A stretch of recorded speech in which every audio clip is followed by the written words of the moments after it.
gone in to practice our Baywatch run. We did. Yeah, we're ready. Any casting directors? Hi, everybody. Hi. Welcome to an Aerie real life workshop. And so how many of you, show of hands, have been a part of Aerie Real Talks before? Have seen a real talk in a store or an event? Okay, half and half. So this is a wonderful liftoff and extension to create Aerie real life workshops where we're gonna go a little bit deeper into topics that we know girls and women are talking about and caring about, and wanting more of a framework to help them really dig in to looking at the issues that are affecting our confidence and self-esteem and our relationships. Definitely, and getting under the surface and not just kind of talking about it, like actually figuring out how we can give you tools and give you worksheets which you're going to be able to download, work on at home, print off and cherish. So yeah, it's takeaways. We want to give you something that you can really work with. And I love this conversation today because it's about relationships, but it is about friendships, most importantly. And so we're going to talk about self-care and friendships, and how you maintain a healthy balance of who you are in your friendships and how you face conflict, how you solve problems, and mostly, I think, how you stay confident in friendships when those might have some ups and downs and some experiences that are tougher for people. Even how you can be as service as a friend. Absolutely. We're going to talk about some really fun things that, you know, when Jess first told me, I think we should talk about this, I was like, oh, I would love to share that, because it's something I've never really thought about. But then when I was thinking, figuring out what your friend needs and what you need as a friend and all of those things that we never talk about is so important. And we live in a world right now too, I feel like, where there's a lot of pitting women against each other, and in friendships we're always talking about and we call when women fight cat fights, or we talk about, you know, a lot of like the conflict in a really negative way. And I think Iskra and I are both of the mindset that when we have a good healthy set of boundaries, or we've got some tools to know how to communicate better, I think some of the things that we might navigate with our friends could go a little bit easier. And most of all, this is all really about your self-confidence and your journey. So, so I'm Jess Weiner, and I am a CEO and a cultural expert, and I've been focusing on body confidence for the last 25 years, talking to women and girls all over the world. I helped to launch the Dove campaign for Real Beauty and was part of the team that helped to change Barbie's body a couple of years ago. So my passion is doing exactly what we're going to do today, which is getting into the weeds to talk about how we change systems and perceptions and representation. But really, I think at the core of what I care about is self-discovery and having a healthy self-journey of figuring out who we are and loving ourselves better. So I'm really, really proud to be partnering with Aerie, and certainly working with somebody as fantastic as Iskra to facilitate some of these conversations so that we have real tools. So we hear about all these great concepts to love ourselves, but we often don't know how to get there. And I think that's what we're going to talk about. Yeah. Let's do this. And you're amazing, but we know you. But you want to say a little bit about your background? I can say a little bit about my background. I don't want to bore anyone, but no. I, from England, moved to the US, weirdly, because I was so into what Aerie was doing. I put it on my vision board, and like, that's how we're here. But no, I have been part of the modeling industry for 15 years, and it wasn't easy. There was a lot of ups and downs. I also went through my own disordered eating, body dysmorphia, body image issues, and I've been able to use that, having been told I was too big to be part of the straight size fashion world and then too small to be part of the plus size world. I then realized that I had to be the change I wanted to see and that I needed within the media and within the fashion industry. So it's become my mission to disrupt that and to try and create just healthy body image, whatever that means to that individual person. And I've done that by executive producing my own shows, hosting my own shows, growing my platform and being able to speak up and be vocal, working with brands like Aerie, creating unretouched campaigns, and doing lots more work behind the scenes with the National Eating Disorder Association, and you know, just speaking to a lot of young women and trying to do what I can. And what I love about our conversation today is that for public people, or you know, for folks who are known about their work, this is really kind of a personal conversation today. It's about how we create friendships and how we navigate our lives in those friendships. And we hear the word self-care quite a bit. So I thought, I'm always a really big fan of defining what those terms are so that we're really clear on what we're talking about. So Iskra, what is your definition of self-care? We hear that a lot, but what does it mean to you? You know what? It's changed so much over time. So be open to the fact that your definition might change depending on your circumstance, where you live, who you're surrounded by, what type of relationships you're in. So mine right now is knowing that I can have peace with myself and investing energy into doing what I want. I was a yes person for a very long time. I definitely got used and abused by people. If it was like relationships with men and also friendships as well. And I didn't stick up for myself enough. I didn't stake it in the ground and say no, or even just put into my thoughts, into words, into action. What do I really want? What do I deserve? Where are my boundaries? So that's really where I'm at with my self-care. It's like, you know what, Iskra, you deserve the best. Yeah. And I'm going to give myself that time to focus on surrounding myself with that energy and making sure I'm on that path. I love that. I describe self-care for me now in my life as a set of tools that I use every day to get better connected to who I am. So that could be nutrition, that could be exercise, that for me becomes rest and relaxation. As sort of an overworker and an entrepreneur, I'm constantly in the hustle. And so how do you unpack from that? Achievement focus, we glorify hustle in this culture right now. So for me, it's about a centering, coming back home in my body. And I know those all sound like big, lofty things, but I think we're going to explore today specific ways that we take better care of ourselves. And one of the biggest ways is through communication. And I think that is where we're going to kind of start. But we'd love to know how you describe self-care. Like, what would be your working definition? Should we write some of these on the board as well? Yeah, for sure. Do you want to write this time? I will try. Woo! All right. Let's see how that goes. All right. So just throw them out there. How would you describe it? Me time. Me time. What does that mean? What does that look like for you?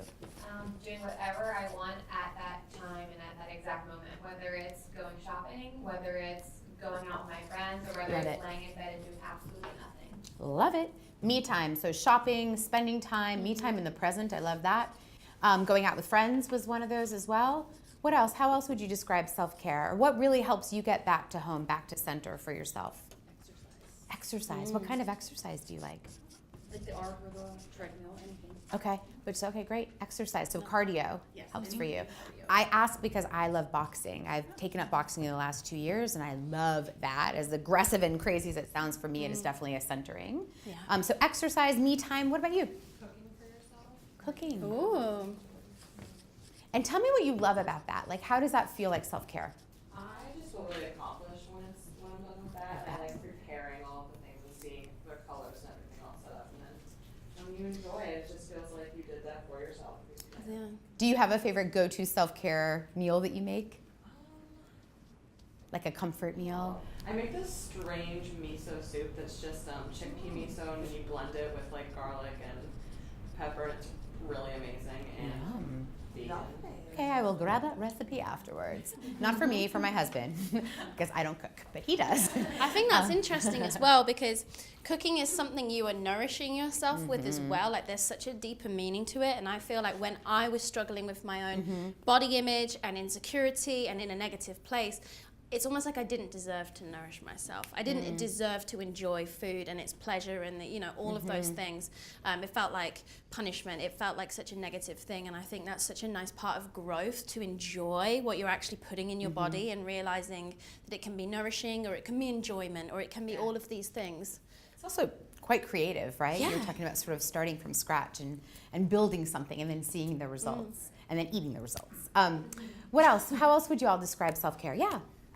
I think for me it's a lot of balance too, like not just making sure I'm putting the time aside, but also making sure that I'm still goal setting, still learning, constantly growing, so that I'm not stuck in a place of just like pure laziness where I'm just like face masks all the time and reading books all the time and not actually doing those things that would further my own development. What are some of those things that do further your development? I do a lot of different classes and I just finished up a ceramics class actually. Very cool. Wow. Yeah, I'm doing glass blowing in a few weeks. Oh. I'm very into the DIY scene. Nice. Do you take online classes or in-person classes? In-person Great, classes. okay. Yeah. And that's a great way to just Yeah. keep diversifying your friendship group, meeting new people. Love that. I love that too, because there's a sense of curiosity in there as well. I think some people equate self-care with like a complete check out, but that sounds like a check-in, right? That sounds like you're getting new skills and new skill sets. Any other definitions of self-care that work? Yeah. I love to replenish myself, so sheet mask and hot stone massage to keep me fit and strong with my work and to shine bright and practice what I preach. So I tell that to my clients, and I also do it myself. Yeah. I love what you said, Leah, which is that also the word practice is important, because I think self-care is not necessarily always a one and done. It is kind of, it's a ritual, it's a routine, it's a consistent sort of behavior of taking care of yourself in any of these ways. Any other ones we want to add to the mix? Yeah. I really like meditating, just kind of like grounding myself, bringing back to like my goals and just like what I want to do and like. Do you do guided meditation or do you do meditation on your own? Depending on the day, I started out guiding meditation, just like I knew where to start, and from there I can like do it for myself. Awesome. How long do you meditate? Anywhere from like a half hour to an hour, depending on how long I have. Wow. That's impressive. Nice. And Yeah, I that also is want to say for impressive. anybody who's thinking, oh my gosh, I can never do that, because I cannot do that. Like, I also think any sort of tune-in meditation, 5 minutes, 30 seconds, for whatever it is, right? Just it's that act of connecting and getting quiet. That's beautiful. And again, present. How long can you meditate for? Not that long. You know Okay. what's interesting? I've managed to coordinate it. So I have this LED face mask and it's 8 minutes. And I'm like, oh, I can meditate with this on. And then I literally just quieten myself. That's perfect. And it's just perfect. I try and do it morning and night. I love that. Yeah. I really love that. Any other definitions? Yeah. Sundays are my personal days, so I like Ooh. to take a nice hot bubble bath, like some candles, drink some wine. Good. And that's just how I kind of relax and de-stress and prepare for the week ahead of me. Great. So Sundays, I love personal days because we started with sort of the me time piece. So I love that you've got a day dedicated and a ritual and a routine like a bath and wine, which is not bad if you can drink wine. And and I love that. I love that. Excellent. What else should we add to this list? Yeah. For me, it's taking time away from screens. Yes, I'm so happy leaving you my said that. phone in a different room that I sleep in and reading a book before bed and just like having that time where I'm not having all this input. I love that. So we haven't talked, we're going to talk a little bit more about that, but yeah, just regulating screen time or getting off screen time. We have such a complicated relationship with our phones and our screens, and so sometimes that can be somebody's form of self-care, and sometimes it's really great to kind of unplug. I think from in this that. world where it's like, oh, we're never doing enough, like the screen time can be an addictive thing because it feels like, right, I need to be active, I need to be doing things, I need to be, Yeah. and weirdly that phone seems like the tool to do that, to make things happen. Yeah. But actually a lot of networking and real life things, or like we said, learning new skills or communicating and Yeah. all of these things, actually building up your confidence or working on your health and wellness and all those things are actually great ways to build it without having to kind of have the technology. Agreed. Is there anybody sitting here as we're doing this exercise that's having a hard time thinking about what their self-care routine is currently now? No? Or anyone that's like, I could maybe say it, but am I really doing it? Does anyone feel like they're not really giving themselves That's self-care? a great question. Well, good. That's Okay. well. Then we've got a lot of active self-carers This is here, great. which is great. Yeah. Well, the reason I say that is because I think sometimes too, we sometimes can fantasize about what self-care is supposed to look like, or if we don't do it perfectly, then we're not doing it at all. And I think what Iskra and I want to kind of frame for today is that self-care, again, is sort of a ritual, it's a routine, it can be whatever you want, whenever you need it, doing whatever you need. And that's what I love, just because for me it's about the journey of self-discovery. It's not necessarily about sort of ticking something off the list, right? But I think part of self-care that I appreciate is it helps you to get to know yourself a little bit, right? So you know what you like. So you know that you love bubble baths. For some people, bubble baths won't do it. They want to go to a cardio class. For others, they want to sit and cook. And that's why I like collecting kind of a list to inspire somebody who might be thinking like, well, what do I need? How do I feel better? And get back in touch with myself.